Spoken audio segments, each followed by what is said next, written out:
Hello viewers, আশা রাখি সবাই ভালো আছেন। চলে আসলাম আজকে আমরা নতুন আরেকটি ভিডিও নিয়ে আলোচনা করতে।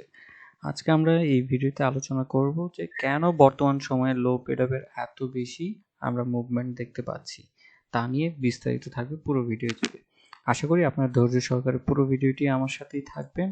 এবং একটি কথা বললেই, শেয়ার বাজার ঝুঁকিপূর্ণ জায়গা, তাই জেনে বুঝে বিনিয়োগ করার চেষ্টা করুন এবং এখানে কোনো ধরনের বাই সেল নির্দেশনা দেওয়া হচ্ছে না। চলুন এবার আমরা মূল পর্বে শুরু করি।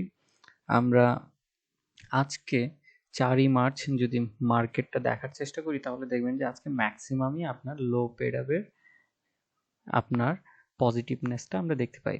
যেমন আজিজ পাইপ, স্টাইল ক্রাফট, তার বাদে standard ceramics, northern, apex food, BD auto, Bangas, এরা ম্যাক্সিমামই সবাই হচ্ছে গিয়ে লো পেড আপ।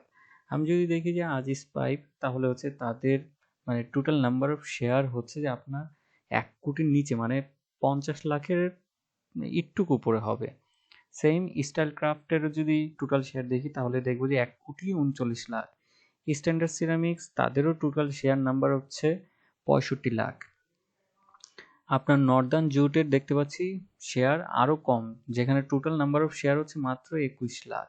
এবং যেখান থেকে আজকে নর্দার্ন জুটের দেখতে পাই যে প্রায় 18 টাকা 20 পয়সা পর্যন্ত ইনক্রিজ হয়েছে। অ্যাপেক্স ফুডেরও তাদের নাম্বার অফ শেয়ার হচ্ছে টোটাল 57 লাখ। তার মানে এইখানে আমরা বুঝতে পারছি যে বর্তমানে ম্যাক্সিমামই যেগুলির দাম বৃদ্ধি পাচ্ছে সেগুলো হচ্ছে লো পেইড আপ। এখন লো পেইড আপ কেন আপনার এই বাজারে আপনার মুভমেন্টটা বেশি দেখতে পাচ্ছি, কারণ আমরা অলরেডি যে মার্কেটটা যে সিচুয়েশনে দেখতে পাচ্ছি সেটা হচ্ছে গিয়ে আপনার একটু স্লো মুভমেন্ট। মানে যেখানে কম শেয়ার আছে সেখানে অল্প ইনভেস্টমেন্ট করলেই সেগুলো আপনার খুব কুইকলি দেখা যাচ্ছে যে বাউন্স করছে। কিন্তু যেখানে আপনার আপনার পেইড আপ শেয়ারের সংখ্যা বেশি, তার বাদে হচ্ছে যে অনেক নাম্বার অফ শেয়ার সংখ্যা বেশি, সেগুলো কিন্তু এতটা কুইকলি মুভমেন্ট করতে পারবে না। সেখানে হিউজ নাম্বার অফ আপনার ইনভেস্টমেন্ট প্রয়োজন। দ্যাটস ওয়াই দেখা যাচ্ছে যে এই মুহূর্তে যারা এই মার্কেটে, অনেকে বলতেছে যে লো পেডআপে আসলে গুড টাইম যাচ্ছে। এটা আসলে লো পেডআপে এইরকমও বলা যেতে পারে যে হ্যাঁ, এটা অনেক ক্ষেত্রে গুড টাইম, বাট এটা হচ্ছে যে মার্কেট সিচুয়েশনের কারণে আসলে এই জিনিসটা আমরা পজিটিভনেস দেখতে পাচ্ছি। যদি মার্কেট দেখা যেত যে খুবই সাস্টেনেবিলিটি আছে, দ্যাটস ওয়াই আপনি কিন্তু এইরকম লো পেডআপের প্রতি আকর্ষণ দেখতে পারতেন না।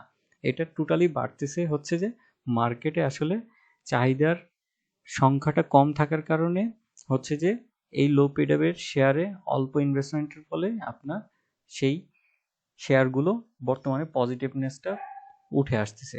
কিন্তু হঠাৎ করেই আবার দেখব যে এই জাঙ্ক শেয়ারগুলো দেখা যেতে পারে যে আবার কুইকলি ফল করতে পারে, কারণ লো পেডআপে দেখা যায় যে ম্যাক্সিমাম কোম্পানিগুলো ইপিএস নেগেটিভ থাকে। দ্যাটস ওয়াই হচ্ছে যে তাদের হঠাৎ করেই যারা বড় বড় ইনভেস্টর, তারা কুইক একটা প্রফিট নিয়ে সেখান থেকে এক্সিট নেয় এবং দেখা যায় যে আমাদের মতন সাধারণ বিনিয়োগকারী সেখানে আপনার হাই প্রাইসে সেই শেয়ারগুলো কিনে ধরা খায়। তো আমি এটাই সতর্ক করব যে আপনারা বিনিয়োগ করার আগে বারবার এই বিষয় নিয়ে ভেবে চিন্তে তারপরে ডিসিশনগুলো নেবেন। অতি হাই প্রাইসে গিয়ে কখনোই ইনভেস্টমেন্ট করা জরুরি মনে করি না।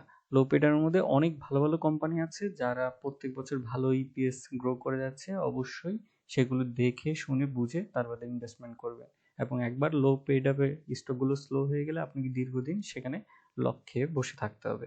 So be careful. আজকে এতটুকুই। ভালো থাকুন, সুস্থ থাকুন এবং শেয়ার বাজারে জেনে বুঝে বিনিয়োগ করুন। ধন্যবাদ।